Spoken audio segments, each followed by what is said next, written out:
Stranger തിങ്സിന്റെ season 4 തുടങ്ങുമ്പോൾ mind ഫ്ലെയറിനെ സ്റ്റാർകോട്ട് മോളിൽ പരാജയപ്പെടുത്തിയിട്ട് 9 മാസങ്ങൾ കഴിഞ്ഞിട്ടുണ്ട്. 11 ഇപ്പോൾ ബയോസ് ഫാമിലിയോടൊപ്പം കാലിഫോർണിയയിലേക്ക് താമസം മാറിയിരിക്കുകയാണ്. ഇത് അവളെയും മൈക്കിനെയും ഒരു സ്ട്രെയിൻഡ് ലോങ് ഡിസ്റ്റൻസ് റിലേഷൻഷിപ്പിൽ ഏർപ്പെടാൻ ഫോഴ്സ് ചെയ്യുന്നു. മൈക്കിനും ഡസ്റ്റിനും ഇതോടൊപ്പം തന്നെ ലൂക്കസും മാക്സുമായുള്ള സൗഹൃദത്തിലും പ്രശ്നങ്ങൾ നേരിടേണ്ടി വരുന്നുണ്ട്. കാരണം ലൂക്കസ് ഇപ്പോൾ ഹൈസ്കൂൾ ബാസ്കറ്റ്ബോൾ ടീമിൽ ചേരുകയും ജെയ്സൺ എന്ന ബാസ്കറ്റ്ബോൾ ക്യാപ്റ്റൻ ഉൾപ്പെടെയുള്ള മറ്റ് പോപ്പുലർ ബോയ്സുമായി ഫ്രണ്ട്സ് ആയിരിക്കുകയുമാണ്. കൂടാതെ ബില്ലിയുടെ മരണത്തിൽ ഇപ്പോഴും വിലപിക്കുന്ന മാക്സും എല്ലാവരിൽ നിന്നും അകന്നു നിൽക്കുകയാണ്. മൈക്കും ഡസ്റ്റിനും സ്കൂളിലെ ഡഞ്ചൻസ് ആൻഡ് ഡ്രാഗൺസ് ക്ലബായ ഹെൽഫെയർ ക്ലബിൽ ചേരുന്നു.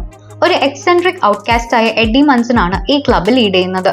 നമ്മൾ മുമ്പ് പറഞ്ഞ ബാസ്കറ്റ്ബോൾ ക്യാപ്റ്റനായ ജെയ്സന്റെ ഗേൾഫ്രണ്ടും ചിയർ ലീഡറുമായ ക്രിസി അവൾക്ക് ഹെഡേക്സും നൈറ്റ്മെയർ വിഷൻസും നേരിടാൻ തുടങ്ങുമ്പോൾ ഡ്രഗ്സ് വാങ്ങാനായി എഡ്ഡിയെ വിസിറ്റ് ചെയ്യുന്നു. എഡ്ഡിയുടെ ട്രെയിലർ വാനിലായിരിക്കുമ്പോൾ അപ്സൈഡ് ഡൗണിൽ നിന്നുള്ള ഒരു ഈവിൽ ഫോഴ്സ് ക്രിസിയെ പൊസസ് ചെയ്യുകയും അത് അവളെ ക്രൂരമായി കൊലപ്പെടുത്തുകയും ചെയ്യുന്നു. ക്രിസിയുടെ ബോഡി കണ്ടെത്തപ്പെടുകയും അതോടൊപ്പം എഡ്ഡി ഒളിച്ചോടുന്നതോടെ അവൻ പോലീസിന്റെ പ്രൈം സസ്പെക്ട് ആവുകയും ചെയ്യുന്നു.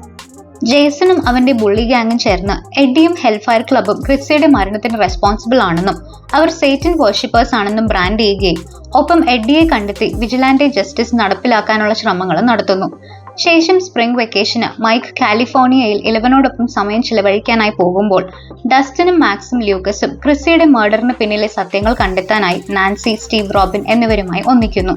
ഗ്രൂപ്പ് ഒളിവിൽ കഴിയുന്ന എഡ്ഡിയോട് അപ്സൈഡ് ഡൗണുമായുള്ള തങ്ങളുടെ പ്രീവിയസ് എക്സ്പീരിയൻസസ് വിശദീകരിക്കുകയും ഇപ്പോൾ ഹൈസ്കൂൾ സ്റ്റുഡൻസിനെ പൊസസ് ചെയ്ത് കൊല്ലുന്നത് തുടർന്നുകൊണ്ടിരിക്കുന്ന ഈ പുതിയ ഈവിൽ ഫോഴ്സിന് വെക്ന എന്ന് പേരിടുകയും ചെയ്യുന്നു. തങ്ങൾക്ക് കിട്ടുന്ന ഒരു ലീഡ് പിന്തുടർന്ന് പെൻഹേഴ്സ്റ്റ് സൈക്കാട്രിക് ഇൻസ്റ്റിറ്റ്യൂഷനിൽ എത്തുന്ന നാൻസിയും റോബിനും അവിടെ വിക്ടർ ക്രീൽ എന്നൊരാളെ ഇന്റർവ്യൂ ചെയ്യുന്നു. തന്റെ ഫാമിലിയെ മുഴുവൻ മർഡർ ചെയ്തതിന് പതിറ്റാണ്ടുകൾക്ക് മുൻപ് ജയിലിൽ അടയ്ക്കപ്പെട്ട ആളാണ് വിക്ടർ. വിക്ടർ അവരോട് ചില കാര്യങ്ങൾ വിശദീകരിക്കുന്നു. അതായത് പണ്ട് ഹോക്കൻസിലെ തങ്ങളുടെ പുതിയ വീട്ടിലേക്ക് താമസം മാറിയപ്പോൾ തന്റെ ഭാര്യയ്ക്കും മകൾക്കും ഇപ്പോൾ ക്രിസിക്കുണ്ടായതിന് സമാനമായ ഭയാനകമായ വിഷൻസ് അനുഭവപ്പെടുകയും പിന്നീട് അവർ പൊസസ്ഡ് ആവുകയും കൊല്ലപ്പെടുകയുമായിരുന്നു. എന്നാൽ അന്ന് വിക്ടർ പറഞ്ഞ കാര്യങ്ങൾ ആരും വിശ്വസിക്കാതെ ഇരുന്നതിനെ തുടർന്ന് ഈ മരണങ്ങൾക്ക് വിക്ടർ അറസ്റ്റ് ചെയ്യപ്പെട്ടു. തുടർന്ന് നാൻസി ഒരു കാര്യം കൂടി മനസ്സിലാക്കുന്നു. അതായത് വിക്ടർ തന്റെ ഫേവറേറ്റ് സോങ് കേട്ടുകൊണ്ടിരിക്കുന്നത് കൊണ്ടാണ് അയാളെ വെക്നയ്ക്ക് പൊസസ് ചെയ്യാൻ കഴിയാതെ ഇരുന്നതും അയാളുടെ ജീവൻ രക്ഷപ്പെട്ടതും. അതേസമയം വെക്നയുടെ എല്ലാ വിക്ടിംസിനും കടുത്ത ഹെഡേക്കും നോസ് ബ്ലീഡ്സും അനുഭവപ്പെട്ടിട്ടുണ്ടെന്നും അവരുടെ പാസ്റ്റ് ട്രോമാസ് കാരണം PTSD ബാധിച്ചിരുന്നവരാണെന്നും മാക്സ് മനസ്സിലാക്കുന്നു. മാക്സും ഇപ്പോൾ അനുഭവിക്കുന്ന അതേ സിംറ്റംസ് തന്നെയാണ് ഇവയൊക്കെയും. അപ്പോഴാണ് വെക്ന തന്നെയും പൊസസ് ചെയ്തുകൊണ്ടിരിക്കുകയാണെന്ന് മാക്സ് തിരിച്ചറിഞ്ഞത്. വെക്ന ഏതു നിമിഷവും തന്നെയും കൊല്ലാമെന്ന് ഭയന്ന അവൾ തന്റെ എല്ലാ സുഹൃത്തുക്കൾക്കും കത്തുകൾ എഴുതുന്നു. തുടർന്ന് ബില്ലിക്കായി എഴുതിയ ഒരു കത്ത് വായിച്ചു കേൾപ്പിക്കാൻ അവൾ അവന്റെ ശരീരം സംസ്കരിച്ച് ഗ്രേവ്യാർഡിലേക്ക് പോകുന്നു. പക്ഷെ ഗ്രേവ്യാർഡിൽ വെച്ച് മാക്സ് പൊസസ്ഡ് ആവുകയും അവളുടെ സോൾ അപ്സൈഡ് ഡൗണിലെ വെക്നയുടെ അൽത്താരയിലേക്ക് കൊണ്ടുപോകപ്പെടുകയും വെക്ന അവിടെ വെച്ച് അവളെ കൊല്ലാൻ തയ്യാറെടുക്കുകയും ചെയ്യുന്നു. സുഹൃത്തുക്കൾ എല്ലാവരും വേഗം അവിടെ എത്തുമ്പോൾ തങ്ങൾ മനസ്സിലാക്കിയത് വെച്ച് മ്യൂസിക്കിന് വെക്നയുടെ പൊസിഷൻ പവർ തകർക്കാൻ കഴിയുമെന്ന് നാൻസിയും റോബിനും മറ്റുള്ളവരെ അറിയിക്കുന്നു. അങ്ങനെ അവർ മാക്സിന്റെ ഫേവറേറ്റ് സോങ് അവൾക്ക് പ്ലേ ചെയ്ത് കേൾപ്പിച്ചു കൊടുക്കുന്നു. ഇത് മാക്സിനെ വെക്നയെ ഫൈറ്റ് ചെയ്യാനും അപ്സൈഡ് ഡൗണിൽ നിന്ന് രക്ഷപ്പെടാനും അതുവഴി അവളുടെ ജീവൻ തന്നെ രക്ഷിക്കാനും സഹായിക്കുന്നു. പിന്നീട് വെക്ന മർഡേഴ്സ് നടത്തുന്ന ഓരോ സൈറ്റിലും അപ്സൈഡ് ഡൗണിലേക്കുള്ള ഓരോ പുതിയ ഗേറ്റ്സ് തുറക്കുന്നുണ്ട് എന്നൊരു തിയറി ഡസ്റ്റിൻ പറയുന്നു. ഈ തിയറി കൺഫേം ചെയ്യാനായി സ്റ്റീവ് ലവേഴ്സ് ലേക്ക് തടാകത്തിന്റെ അടിത്തട്ടിലെത്തി ഇൻവെസ്റ്റിഗേറ്റ് ചെയ്യുന്നതിനിടെ അവൻ അപ്സൈഡ് ഡൗണിലേക്ക് വലിച്ചെടുക്കപ്പെടുകയും അവിടെ വവ്വാലുകളെ പോലുള്ള കുറെ ക്രീച്ചേഴ്സ് അവനെ അറ്റാക്ക് ചെയ്യുകയും ചെയ്യുന്നു. നാൻസി, റോബിൻ, എഡ്ഡി എന്നിവർ സ്റ്റീവിനെ രക്ഷിക്കാനായി അപ്സൈഡ് ഡൗണിലേക്ക് പ്രവേശിക്കുന്നെങ്കിലും പക്ഷേ കൂടുതൽ ക്രീച്ചേഴ്സ് ഗേറ്റ് ഗാർഡ് ചെയ്യുന്നതിനാൽ അവർക്ക് അതുവഴി തിരികെ പോകാൻ കഴിയുന്നില്ല. അങ്ങനെ പകരം മറ്റൊരു എക്സിറ്റ് കണ്ടെത്താനായി അപ്സൈഡ് ഡൗൺ വഴി മറ്റൊരു മർഡർ സൈറ്റ് കൂടെയായ എഡ്ഡിയുടെ ട്രെയിലർ വാനിലേക്ക് പോകാൻ സംഘം തീരുമാനിക്കുന്നു. ഇപ്പോൾ ഹോക്കിൻസിൽ എഡ്ഡിയുമായുള്ള ഇൻവോൾവ്മെന്റിനെ പറ്റി പോലീസ് ഹെൽഫയർ ക്ലബിനെ ഇൻവെസ്റ്റിഗേറ്റ് ചെയ്യാൻ തുടങ്ങുമ്പോൾ ഡസ്റ്റിൻ, മാക്സ്, ലൂക്കസിന്റെ സിസ്റ്റർ എറിക്ക എന്നിവർ പോലീസിൽ നിന്നും പാരന്റ്സിൽ നിന്നും ഒളിച്ചോടി എഡ്ഡിയുടെ ട്രെയിലർ വാനിലേക്ക് പോവുകയും അവിടെ വെച്ച് തങ്ങളുടെ സുഹൃത്തുക്കളെ രക്ഷിക്കാൻ ശ്രമിക്കുകയും ചെയ്യുന്നു. അപ്സൈഡ് ഡൗണിൽ നിന്ന് റോബിനെയും എഡ്ഡിയെയും അവർക്ക് രക്ഷിക്കാൻ കഴിയുന്നു. പക്ഷേ നാൻസി രക്ഷപ്പെടുന്നതിന് മുൻപ് അവൾ വെക്നയുടെ പിടിയിലാവുന്നു. തന്റെ ദുഷ്ട പദ്ധതികളുടെ വ്യാപ്തി എത്രത്തോളമാണെന്ന് വെക്ന നാൻസിയോട് വെളിപ്പെടുത്തുന്നു. തന്റെ വിക്ടിംസിന്റെ ലൊക്കേഷൻസിൽ പുതുതായി തുറന്ന ഗേറ്റുകൾ ഉപയോഗിക്കാനായി അപ്സൈഡ് ഡൗണും യഥാർത്ഥ ലോകവും തമ്മിലുള്ള സെപ്പറേഷൻ പൂർണ്ണമായും ഇല്ലാതാക്കുകയാണ് അവന്റെ ലക്ഷ്യം. ഇത് ഹോക്കിൻസ് ടൗണിനെ മുഴുവനായി നശിപ്പിക്കുന്ന സംഭവം കൂടിയാണ്. അതേസമയം 11ന്റെയും ബയോസ് ഫാമിലിയുടെയും ഒപ്പം സ്പ്രിംഗ് വെക്കേഷൻ ചിലവഴിക്കാൻ പുറപ്പെട്ട മൈക്ക് കാലിഫോർണിയയിൽ എത്തിയിട്ടുണ്ട്. 11 ഇപ്പോൾ ഇവിടെ കാര്യങ്ങൾ അവൾക്ക് പെർഫെക്റ്റ്ലി ഓക്കെ ആണ് എന്ന് പറഞ്ഞിരുന്നെങ്കിലും സത്യത്തിൽ അവൾ വളരെ ഡിപ്രസ്ഡ് ആണെന്നും വളരെയധികം ബുള്ളി ചെയ്യപ്പെടുകയാണെന്നും മൈക്ക് പെട്ടെന്ന് മനസ്സിലാക്കുന്നു. മൈക്ക് അവളോടുള്ള ഇഷ്ടം തുറന്ന് പറയാത്തതിലും 11 അപ്സെറ്റ് ആണ്. ഒപ്പം വില്ലിനും മൈക്ക് തന്റെ ബെസ്റ്റ് ഫ്രണ്ട് ആയിട്ടും തന്നെ മൈൻഡ് ചെയ്യാതെ 11 മാത്രം ശ്രദ്ധിക്കുന്നതിൽ ദേഷ്യമുണ്ട്. ഇതോടൊപ്പം ജോനത്തനും സ്വന്തമായി ചില കൺഫ്യൂഷൻസ് ഫേസ് ചെയ്യുകയാണ്. തങ്ങളുടെ കോളേജ് പ്ലാൻസിനെ കുറിച്ച് രണ്ടാമതൊന്ന് ചിന്തിക്കേണ്ടതുണ്ട് എന്നും തന്റെ ഫാമിലിയെ പ്രൊട്ടക്ട് ചെയ്യാൻ അവർക്കൊപ്പം തന്നെ താമസിക്കേണ്ടതുണ്ട് എന്നും നാൻസിയോട് സംസാരിക്കേണ്ടി വരും എന്നതിനെ കുറിച്ച് അവൻ വറീഡാണ്. സ്റ്റാർകോട്ട് മോൾ എക്സ്പ്ലോഷനിൽ നിന്ന് രക്ഷപ്പെട്ട് നിലവിൽ റഷ്യയിൽ ഇംപ്രിസൻഡ് ആണെന്ന് ഹോപ്പറിൽ നിന്നും ജോയ്സിനൊരു മെസ്സേജ് ലഭിക്കുമ്പോൾ അവൾക്ക് കുട്ടികളെ കാലിഫോർണിയയിൽ തനിച്ചാക്കി അങ്ങോട്ട് പോകേണ്ടി വരുന്നു. ആന്റനോവ് എന്നൊരു നല്ലവനായ ജയിൽ ഗാർഡ് ഹോപ്പറെ രക്ഷപ്പെടാൻ സഹായിക്കാമെന്ന് സമ്മതിക്കുകയും അലാസ്കയിലെ ഒരു റഷ്യൻ പൈലറ്റിന് $40,000 കൊണ്ടുവരാൻ ജോയ്സിനോട് പറയുകയും ചെയ്യുന്നു. ജോയ്സ് മ്യൂറെ ബൗമാനുമായി ചേർന്ന് അലാസ്കയിലേക്ക് പോകുന്നു. അവിടെ അവർ ഒരു എക്സെൻട്രിക് പൈലറ്റായ യൂറിയെ കണ്ടുമുട്ടുന്നു. പക്ഷെ യൂറി അവരെ ചതിക്കുകയും ജോയ്സിനെയും മ്യൂറയെയും ഡ്രഗ് ചെയ്യുകയും ആന്റനോവിനെ മറ്റ് റഷ്യൻസിന് ഒറ്റിക്കൊടുക്കുകയും ചെയ്തുകൊണ്ട് ഹോപ്പറിന്റെ എസ്കേപ്പ് അറ്റംപ്റ്റ് അവതാളത്തിലാക്കുന്നു. താൻ ക്യാപ്ചർ ചെയ്ത് വെച്ചിരിക്കുന്ന രണ്ടുപേരെയും കൂടി റഷ്യൻസിന് കൈമാറാൻ യൂറി ഫ്ലൈ ചെയ്യുന്നതിനിടെ ജോയ്സും മുറയും തങ്ങളുടെ കെട്ടുകൾ അഴിച്ചെടുക്കുന്നതിനൊപ്പം മുറെ തന്റെ കരാത്തെ സ്കിൽസ് ഉപയോഗിച്ച് യൂറിയെ കീഴ്പ്പെടുത്തുന്നു. ഹോപ്പറെ ജയിലിൽ നിന്നും രക്ഷിക്കാൻ ഒരു പദ്ധതി തയ്യാറാക്കിക്കൊണ്ട് ജോയ്സിനെയും യൂറിയെയും റഷ്യൻസിന് ഹാൻഡ് ഓവർ ചെയ്യാൻ എന്ന വ്യാജേന മുറെ യൂറിയായി അഭിനയിക്കുന്നു. ഈ പ്ലാൻ വർക്ക്ഔട്ട് ആകുന്നു. അവർക്ക് ജയിലിൽ പ്രവേശിക്കാൻ പെർമിഷൻ ലഭിക്കുന്നു. അവരെ ഹോപ്പറിനെ കാണാൻ കൊണ്ടുപോകുമ്പോൾ അവിടെ ഹോപ്പറും ആന്റനോവും ഒരു കൂട്ടം പ്രിസണേഴ്സും ഒരു ഡെമോഗോർഗനുമായി ഫൈറ്റ് ചെയ്യുകയാണ്. ഹോപ്പർ ക്രീച്ചറുമായുള്ള തന്റെ പ്രീവിയസ് എക്സ്പീരിയൻസ് വെച്ച് തന്റെയും ആന്റനോവിന്റെയും ജീവൻ രക്ഷിക്കാൻ ശ്രമിക്കവേ മുറയും ജോയ്സും ഗാർഡ്സിനെ കീഴ്പ്പെടുത്തി ഡോർസ് അൺലോക്ക് ചെയ്തുകൊണ്ട് ഹോപ്പറിനെയും ആന്റനോവിനെയും രക്ഷപ്പെടുത്തുന്നു. ശേഷം ഹോപ്പറും ജോയ്സും തമ്മിലുള്ള ഒരു ഇമോഷണൽ റീയൂണിയൻ കഴിഞ്ഞ് സംഘം അവിടെ നിന്ന് രക്ഷപ്പെടുന്നു. എന്നാൽ ഹോക്കിൻസിലെ ഇപ്പോഴത്തെ അപകടങ്ങളെ പറ്റി അറിയുമ്പോൾ അവിടെ വെക്നയ്ക്കെതിരെയുള്ള കുട്ടികളുടെ ഫൈറ്റിന് സഹായകരമാകും എന്ന പ്രതീക്ഷയിൽ ഹോപ്പറും ജോയ്സും മുറയും റഷ്യൻ ജയിലിലേക്ക് മടങ്ങുകയും അവിടുത്തെ ലാബിൽ നിറച്ചിട്ടുള്ള ഡെമോഗോർഗൻ ടെസ്റ്റ് സബ്ജക്ട്സുമായി പോരാടുകയും ചെയ്യുന്നു.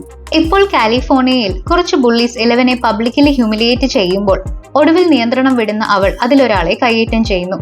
അറസ്റ്റിലാകുന്ന അവളെ ഡോക്ടർ ഒവൻസ് എത്തി രക്ഷിക്കുകയും ഹോക്കിൻസിൽ സംഭവിച്ചുകൊണ്ടിരിക്കുന്ന എല്ലാ കാര്യങ്ങളെക്കുറിച്ചും അയാൾ അവൾക്ക് മുന്നറിയിപ്പ് നൽകുകയും ചെയ്യുന്നു. ഗവൺമെന്റിലെ ഉന്നത ഉദ്യോഗസ്ഥർ 11 ആണ് ഈ കാര്യങ്ങൾക്കൊക്കെ റെസ്പോൺസിബിൾ എന്നും അവൾ ഡേഞ്ചറസ് ആണെന്ന് വിശ്വസിക്കുന്നെങ്കിലും ഒവൻസ് അവൾ നല്ലവളാണെന്ന് തന്നെയാണ് വിശ്വസിക്കുന്നത് എന്നും അവൾക്ക് അവളുടെ പവേഴ്സ് തിരികെ ലഭിക്കാൻ കഴിയുന്ന ഒരു പ്രോഗ്രാമിൽ താൻ വർക്ക് ചെയ്ത് വരികയായിരുന്നു എന്നും പറയുന്നു. തന്റെ പവേഴ്സ് റീസ്റ്റോർ ചെയ്യാൻ ശ്രമിക്കുന്നതിനും വെക്നയിൽ നിന്നും ഹോക്കിൻസിനെ രക്ഷിക്കുന്നതിനും വേണ്ടി 11 ഒവൻസിനൊപ്പം പോകാമെന്ന് സമ്മതിക്കുന്നു. പകരം ഒവൻസിന്റെ ആളുകളിൽ 2 പേരെ മൈക്ക്, വിൽ, ജോനത്തൻ എന്നിവരെ പ്രൊട്ടക്ട് ചെയ്യാൻ ചുമതലപ്പെടുത്തുന്നു. പക്ഷെ ഗവൺമെന്റ് ഓർഡറിൽ ആംഡ് സോൾജിയേഴ്സ് ബയേഴ്സിന്റെ വീട് ആക്രമിക്കുമ്പോൾ ബോയ്സ് 3 പേരും ജോനത്തന്റെ ഒരു സ്റ്റോണർ ഫ്രണ്ടായ ആർഗൈലിന്റെ സഹായത്തോടെ രക്ഷപ്പെട്ടുകൊണ്ട് ഒവൻസിനെയും 11നെയും കണ്ടെത്താൻ ശ്രമിക്കുന്നു. യാത്രക്കിടെ മൈക്കിനെ എൻകറേജ് ചെയ്യാനായി വിൽ അവനോട് ഒരു ഇൻസ്പയറിംഗ് സ്പീച്ച് നടത്തുന്നു. അതിൽ താനൊരു ഗേ ആണെന്നും തന്റെ ഉറ്റ സുഹൃത്തിനെ അവൻ സ്നേഹിക്കുന്നുണ്ട് എന്നും അവൻ സൂചിപ്പിക്കുന്നുണ്ട്. ഒവൻസ് 11നെ ഒരു സീക്രട്ട് അണ്ടർഗ്രൗണ്ട് ലാബിലേക്ക് കൊണ്ടുപോകുന്നു. അവിടെ വെച്ച് സത്യത്തിൽ ഇപ്പോഴും ജീവിച്ചിരിക്കുന്ന ഡോക്ടർ ബ്രെന്നറുമായി ചേർന്ന് നീന എന്നൊരു ഐസൊലേഷൻ ടാങ്ക് ഡെവലപ്പ് ചെയ്യാൻ താൻ ശ്രമിച്ചുകൊണ്ടിരിക്കുന്നതായി ഒവൻസ് വെളിപ്പെടുത്തുന്നു. ഇത് 11നെ അവളുടെ പണ്ടത്തെ മറന്നുപോയ മെമ്മറീസ് ഓർത്തെടുക്കാനും പവേഴ്സിനെ വീണ്ടും ഉണർത്താനും സഹായിക്കും. നീനയ്ക്കുള്ളിൽ പ്രവേശിക്കുമ്പോൾ ഡോക്ടർ ബ്രെന്നറുടെ കെയറിൽ ഹോക്കിൻസ് ലാബിൽ പണ്ട് ചിലവഴിച്ചിരുന്ന സമയങ്ങളും അവിടെ മറ്റ് സൂപ്പർ പവേർഡ് എക്സ്പെരിമെന്റ്സ് ആയ കുട്ടികൾ തന്നെ ബുള്ളി ചെയ്തിരുന്നതും 11 ഓർക്കുന്നു. അന്ന് 11നെ ദയാലുവായ ഒരു ഓർഡർലി സുഹൃത്താക്കിയിരുന്നു. ബ്രെന്നറെ വിശ്വസിക്കാൻ പാടില്ലെന്ന് അവൻ അന്ന് 11നെ വാൺ ചെയ്തിരുന്നു. പക്ഷെ ഇവൻച്വലി 11ന്റെ 11ാം നമ്പർ പോലെ താനാണ് 1 അഥവാ ബ്രെന്നർ എക്സ്പെരിമെന്റ് ചെയ്ത ആദ്യത്തെ കുട്ടിയെന്ന് അവൻ വെളിപ്പെടുത്തി. അവന്റെ കഴുത്തിൽ അവന്റെ പവേഴ്സ് സപ്രസ് ചെയ്തിരുന്ന ഒരു ഡിവൈസ് ഉണ്ടായിരുന്നു. ഇരുവർക്കും അവിടെ നിന്നും രക്ഷപ്പെടാനായി ആ ഡിവൈസ് റിമൂവ് ചെയ്യാൻ 11 അവനെ സഹായിച്ചു. പക്ഷേ ശേഷം അവൻ ആ ലാബിൽ എല്ലാവരെയും കൂട്ടക്കൊല ചെയ്യുകയാണ് ഉണ്ടായത്. ഓർഡർലി യഥാർത്ഥത്തിൽ നമ്മൾ മുമ്പ് പറഞ്ഞ ജയിലിൽ കഴിയുന്ന വിക്ടർ ക്രീലിന്റെ മകൻ ഹെൻറി ക്രീൽ ആണെന്ന് നമ്മൾ മനസ്സിലാക്കുന്നു. സത്യത്തിൽ അവൻ തന്റെ അമ്മയെയും സഹോദരിയെയും തന്റെ സൈക്കിക് എബിലിറ്റീസ് ഉപയോഗിച്ച് കൊല്ലുകയായിരുന്നു. ഹെൻറിയെ മരിച്ചു എന്നാണ് വിക്ടറിനോട് പറഞ്ഞിരുന്നത് എങ്കിലും യഥാർത്ഥത്തിൽ അവൻ ബ്രെന്നറിന്റെ സംരക്ഷണയിലായിരുന്നു. ഇപ്പോൾ 11 തന്റെ ഈവിൽ സീക്രറ്റ്സ് അറിയാമെന്നതിനാൽ അവൻ അവളെയും കൊല്ലാൻ പോവുകയായിരുന്നു. എന്നാൽ 11 ഹെൻറിയെ ഓവർ പവർ ചെയ്യാൻ കഴിഞ്ഞു. ശേഷം അവൾ അപ്സൈഡ് ഡൗണിലേക്കുള്ള ആദ്യത്തെ പോർട്ടൽ തുറന്ന് ഹെൻറിയെ അതിലൂടെ അയച്ചു. അവിടെ വെച്ച് അവൻ വെക്നയായി ട്രാൻസ്ഫോം ചെയ്യപ്പെട്ടു. ഇത്രയുമാണ് ഫ്ലാഷ് ബാക്ക്. ഇപ്പോൾ പ്രസന്റിൽ 11 തന്റെ പവേഴ്സ് മുഴുവനും വീണ്ടെടുത്തിരിക്കുന്നു. അവൾ വെക്നയിൽ നിന്ന് തന്റെ സുഹൃത്തുക്കളെ രക്ഷിക്കാൻ ഹോക്കിൻസിലേക്ക് മടങ്ങാൻ ആഗ്രഹിക്കുന്നു. പക്ഷെ അവൾ റെഡിയായി കഴിഞ്ഞു എന്ന് ബ്രന്നർ വിശ്വസിക്കുന്നില്ല. സോ അയാൾ അവളെ സെഡേറ്റ് ചെയ്യുന്നു. അപ്പോഴാണ് കറപ്റ്റ് സോൾജിയേഴ്സിന്റെ സംഘം അവിടേക്ക് എത്തുന്നത്. 11 ആണ് ഹോക്കിൻസിലെ ഈവിൾസിന്റെ എല്ലാം ഉറവിടം എന്ന് വിശ്വസിക്കുന്ന അവർ അവളെ കൊല്ലാനാണ് എത്തിയിരിക്കുന്നത്. ബ്രന്നർ 11നെ പ്രൊട്ടക്ട് ചെയ്യുകയും അവളുമായി അവിടെ നിന്ന് രക്ഷപ്പെടാൻ ശ്രമിക്കുന്നെങ്കിലും പക്ഷെ അതിനിടെ വെടിയേറ്റ് കൊല്ലപ്പെടുന്നു. ഇതിനിടയ്ക്ക് 11 ബോധം വീണ്ടെടുക്കുകയും തന്നെ പിന്തുടർന്ന സോൾജിയേഴ്സിനെ കൊല്ലുകയും ചെയ്യുന്നു. തുടർന്ന് മൈക്കും കൂട്ടരും അവിടെ എത്തി അവളെ അവിടെ നിന്ന് രക്ഷിക്കുന്നു. ഒടുവിൽ ഹോക്കിൻസിൽ തിരിച്ചെത്തിയ സംഘം വെക്നയെ പരാജയപ്പെടുത്താൻ ഒരു പ്ലാൻ തയ്യാറാക്കുന്നു. മാക്സ്, ലൂക്കസ്, എറിക്ക എന്നിവർ ക്രീൽ ഹൗസിലേക്ക് പോകുന്നു. അവിടെ മാക്സ് വെക്നയെ തന്റെ മൈൻഡിൽ എൻ്റർ ചെയ്യാനും തന്നെ പൊസസ് ചെയ്യാനും അനുവദിക്കുന്നു. ഇങ്ങനെ മാക്സ് വെക്നയെ ഡിസ്ട്രാക്ട് ചെയ്യുമ്പോൾ സ്റ്റീവ്, നാൻസി, റോബിൻ എന്നിവർ അവനെ കൊല്ലാനായി അപ്സൈഡ് ഡൗണിലേക്ക് പ്രവേശിക്കുന്നു. അവിടെയുള്ള വവ്വാലുകളുടെ ആർമി സ്റ്റീവിന്റെയും ടീമിന്റെയും മിഷനിടെ അവരെ അറ്റാക്ക് ചെയ്യാതിരിക്കാൻ ഡസ്റ്റിനും എഡ്ഡിയും ചേർന്ന് അവയുടെ ശ്രദ്ധ തിരിക്കാൻ ശ്രമിക്കുന്നു. നിർഭാഗ്യവശാൽ അവരുടെ ഈ പദ്ധതി പാളുന്നു. ക്രീച്ചേഴ്സ് ഡസ്റ്റിനെയും എഡ്ഡിയെയും വളഞ്ഞ് അവരെ ഓവർപവർ ചെയ്യുന്നു. പക്ഷേ രക്ഷപ്പെടാൻ ശ്രമിക്കുന്നതിന് പകരം എഡ്ഡി തന്റെ സുഹൃത്തുക്കൾക്ക് കൂടുതൽ സമയം ലഭിക്കാനായി സ്വയം സാക്രിഫൈസ് ചെയ്യുന്നു. സ്റ്റീവ്, നാൻസി, റോബിൻ എന്നിവരെല്ലാവരും ഇപ്പോൾ വെക്നയുടെ വൈൻസിൽ കുടുങ്ങിയിരിക്കുകയാണ്. ആൻഡ് അത് അവരെ ശ്വാസം മുട്ടിച്ചു കൊല്ലാൻ തുടങ്ങിയിട്ടുണ്ട്. ഒപ്പം പൊസസ്ഡ് ആയ മാക്സിന് ലൂക്കസ് കൂട്ടിരിക്കുന്നതിനിടെ ഇപ്പോൾ വിജിലാൻറ്റി ആയ ജേസൺ അവിടേക്ക് വന്ന് അവനെ നേരിടുന്നു. ക്രിസിയുടെ മരണത്തിന് ജേസൺ ഹെൽഫയർ ക്ലബിനെയാണ് ഇപ്പോഴും കുറ്റപ്പെടുത്തുന്നത്. ലൂക്കസും ജേസണും തമ്മിൽ ഫൈറ്റ് ചെയ്യുന്നതിനിടെ മാക്സിന്റെ ഫേവറേറ്റ് മ്യൂസിക് ടേപ്പ് നശിപ്പിക്കപ്പെടുന്നു. അതായത് കാര്യങ്ങൾ കൈവിട്ടു പോയാൽ ലൂക്കസിന് അവളെ രക്ഷിക്കാൻ ഒരു മാർഗവുമില്ല. ഭാഗ്യവശാൽ വെക്ന ഇപ്പോൾ അവളുടെ മൈൻഡിനുള്ളിൽ തന്നെ തുടരുന്നതിനിടെ അവൾക്ക് നല്ലൊരു കമ്പനി ഓൺ ദ വേ ആണ്. കാരണം മൈക്കും വില്ലും ജോനത്തനും ആർഗൈലും ചേർന്ന് തയ്യാറാക്കിയ ഒരു ഐസൊലേഷൻ ടാങ്ക് ഉപയോഗിച്ച് 11 ഇപ്പോൾ വെക്നയെ ഫൈറ്റ് ചെയ്യാനായി മാക്സിന്റെ മൈൻഡിലേക്ക് പ്രവേശിക്കുകയാണ്. പക്ഷെ വെക്ന 11നെ പരാജയപ്പെടുത്തിക്കൊണ്ട് മൈൻഡ് ഫ്ലെയർ ഉൾപ്പെടെ അവളും അവളുടെ സുഹൃത്തുക്കളും മുമ്പ് നേരിട്ട എല്ലാ ഭീഷണികളും താൻ കാരണമുള്ളതായിരുന്നു എന്ന് എക്സ്പ്ലെയിൻ ചെയ്യുന്നു. ഇപ്പോൾ അവന്റെ പദ്ധതി പൂർണ്ണമായും ഫലപ്രാപ്തിയിൽ എത്തുകയാണ്. വെക്ന ഇപ്പോൾ മാക്സിനെ ക്രൂരമായി കൊല്ലാൻ തയ്യാറെടുക്കുകയും അതിനായി ആദ്യം അവളുടെ കൈകാലുകൾ ഒടിക്കാനും ആരംഭിക്കുന്നു. റിയൽ വേൾഡിൽ മൈക്ക് 11നോട് തന്റെ പ്രണയം തുറന്നു പറയുമ്പോൾ അത് വെക്നയോട് ഫൈറ്റ് ചെയ്യാൻ 11ന് സ്ട്രെങ്ത് റീഗെയിൻ ചെയ്യാൻ സഹായിക്കുന്നു. അതേസമയം ഹോപ്പർ, ജോയ്സ്, മുറെ എന്നിവർ റഷ്യൻ ഡെമോഗോർഗൻസിനെ സക്സസ്ഫുള്ളി പരാജയപ്പെടുത്തുന്നു. ഇത് അപ്സൈഡ് ഡൗണിലെ വവ്വാൽ ക്രീച്ചേഴ്സിനെയും വൈൻസിനെയും ഇല്ലാതാക്കുന്നു. ഒടുവിൽ ഫ്രീ ആയ സ്റ്റീവും നാൻസിയും റോബിനും ചേർന്ന് വെക്നയുടെ ബോഡിയെ ആക്രമിക്കുകയും തീയിടുകയും ചെയ്യുന്നു. വെക്ന മരിച്ചുകൊണ്ടിരിക്കുമ്പോൾ അവൻ 11നോട് അവളുടെ എല്ലാ ശ്രമങ്ങൾക്കും ഒടുവിലും അവൾ തോറ്റുപോയിരിക്കുകയാണ് എന്ന് പറയുന്നു. കാരണം റിയൽ വേൾഡിൽ മാക്സ് തന്റെ ഇഞ്ചുറീസ് കാരണം ലൂക്കസിന്റെ കൈകളിൽ കിടന്ന് മരിച്ചു പോവുകയും ഇത് വെക്നയുടെ ഫൈനൽ ഗേറ്റ് തുറക്കുകയും ചെയ്യുന്നു. ഇപ്പോൾ എല്ലാ ഗേറ്റ്സും തുറന്നതോടെ അവ ഹോക്കിൻസ് ടൗണിൽ മുഴുവനും കടന്ന് വഴിയിലുള്ളതെല്ലാം നശിപ്പിക്കുകയും ജേസൺ ഉൾപ്പെടെയുള്ള നിരവധി ആളുകളെ കൊല്ലുകയും ചെയ്യുന്നു. നിരാശയും പരാജിതയുമായ 11 തന്റെ പവേഴ്സ് ഉപയോഗിച്ച് പക്ഷേ മാക്സിനെ ഒരു വിധത്തിൽ റിസറക്ട് ചെയ്യുന്നു. 2 ദിവസങ്ങൾക്ക് ശേഷം 11, മൈക്ക്, ജോനത്തൻ, വിൽ, ആർഗൈൽ എന്നിവർ ഒടുവിൽ ഹോക്കിൻസിലേക്ക് മടങ്ങിയെത്തി അവരുടെ സുഹൃത്തുക്കളുമായി ഒന്നിക്കുന്നു. പക്ഷെ ഇപ്പോൾ ടൗൺ മുഴുവനും ഇവാക്വേറ്റ് ചെയ്യുകയാണ്. സ്റ്റീവും റോബിനും ഡസ്റ്റിനും എമർജൻസി ഷെൽട്ടറിൽ സഹായിക്കാൻ വോളണ്ടിയേഴ്സ് ആകുന്നു. മാക്സ് ഇപ്പോൾ ജീവനോടെ ഉണ്ട്, പക്ഷെ സ്വന്തം മൈൻഡിന്റെ യാതൊരു ട്രേസും ഇല്ലാതെ കോമയിലാണ്.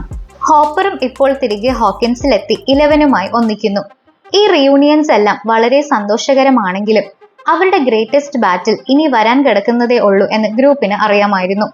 മൈൻഡ് ഫ്ലെയറുമായുള്ള കണക്ഷൻ ഇപ്പോഴും ഫീൽ ചെയ്യുന്ന വിൽ വെക്ന ഇപ്പോഴും ജീവനോടെ ഉണ്ടെന്ന വിവരം ഗ്രൂപ്പിനോട് കൺഫേം ചെയ്യുന്നു. ആൻഡ് ഇപ്പോൾ അപ്സൈഡ് ഡൗൺ ഹോക്കിൻസിനെ മുഴുവനായും ടേക്ക് ഓവർ ചെയ്തുകൊണ്ടിരിക്കുകയാണ്.